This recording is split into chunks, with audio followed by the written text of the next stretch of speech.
Hello friends, welcome to Health Music and Fitness channel. From today onwards we'll be having few videos in which we'll discuss how to diagnose acute myocardial infarction in the ECG.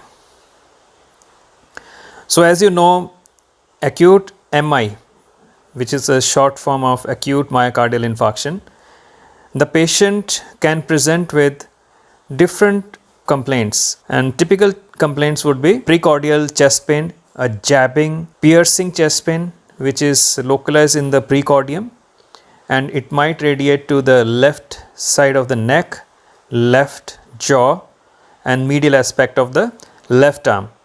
This is the classical description of a pain arising because of acute MI or angina. But patients can present with many other types of complaints in acute MI. Like they can have pain in the back and pain in the retrosternal area or pain in the right side of the chest. And some patients can have mild epigastric discomfort, and sometimes they will come with autonomic symptoms. They will have pain in the right side of the upper abdomen with nausea, vomiting, and most of these patients will have diaphoresis. They will be sweating a lot and they will be not looking good, and they will have feeling of impending doom. Impending doom means the patient knows something is not good and something bad is going to happen. So this is their sixth sense feeling which the patient will tell his doctor, sir, something bad is happening and I'm not well. So these are the telltale signs, and you should admit such a patient, do the ECG, and sometimes the first ECG might be normal. After 20 minutes, 30 minutes or 1 hour, the second ECG might show changes of acute MI. So it is always important to repeat ECG in such a patient every 15 minutes or half hourly as the situation demands, and you do at least 3, 4 or 5 ECGs like this till you see there is a ST elevation or non-QMI, or there is no change suggestive of acute MI. At least 4 or 5 times you should repeat the ECG if the first ECG does not show any changes suggestive of acute MI. Also, along with this, you should also do a troponin test, TROP-T test, which will pick up the changes of acute MI, and it is a very sensitive test, and you should always do it. If the first test is negative, again you should repeat it after 20 minutes, after 30 minutes, like that. And sometimes the TROP-T test comes positive after 3 hours, 4 hours, and sometimes even 5 hours, and sometimes TROP-T test will be negative and the patient has acute MI. So like I always say, acute MI is a clinical diagnosis. If you feel convinced that the patient is having these type of complaints which are suggestive of acute MI, you admit such a patient and you start the treatment, and don't wait for the ECG changes to evolve, because by then you will have lost precious time in which you could have thrombolized the patient. And sometimes the TROP-T will be negative, and you have to just go by the ECG changes. If there are changes which are undergoing evolution, so that means MI is there, but maybe the TROP-T kit is spoiled and sometimes it just doesn't come positive. It has happened so many times, and the echo will suggest that there is MI. There will be regional wall motion abnormalities when you do the echocardiogram. You can do a echocardiogram in your ICU, and especially when TROP-T is negative and you are not sure whether to thrombolize the patient or not, just do an echo, and echo will tell you there is a regional wall motion abnormality suggestive of acute MI. You go ahead with the thrombolysis. Then there are different types of MI depending on the area involved.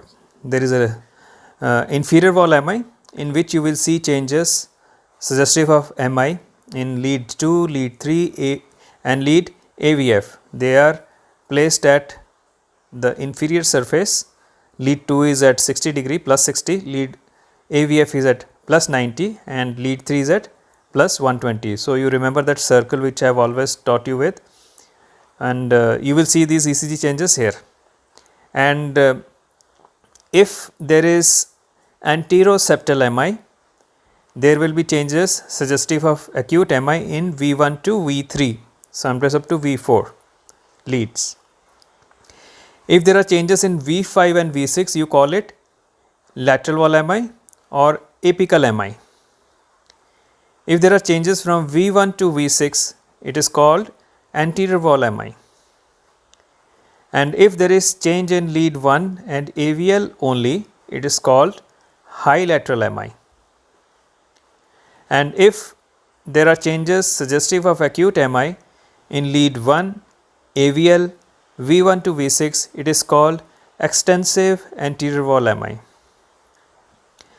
And if there are tall R waves and T waves in lead V1 which were not there before, and the patient has chest pain and maybe patient has inferior wall MI also, then you think of posterior wall MI, because if you place V1 in front of the mirror, it will become, the R will become a Q wave and T will invert. So it is a mirror image which you have to look for in posterior wall MI.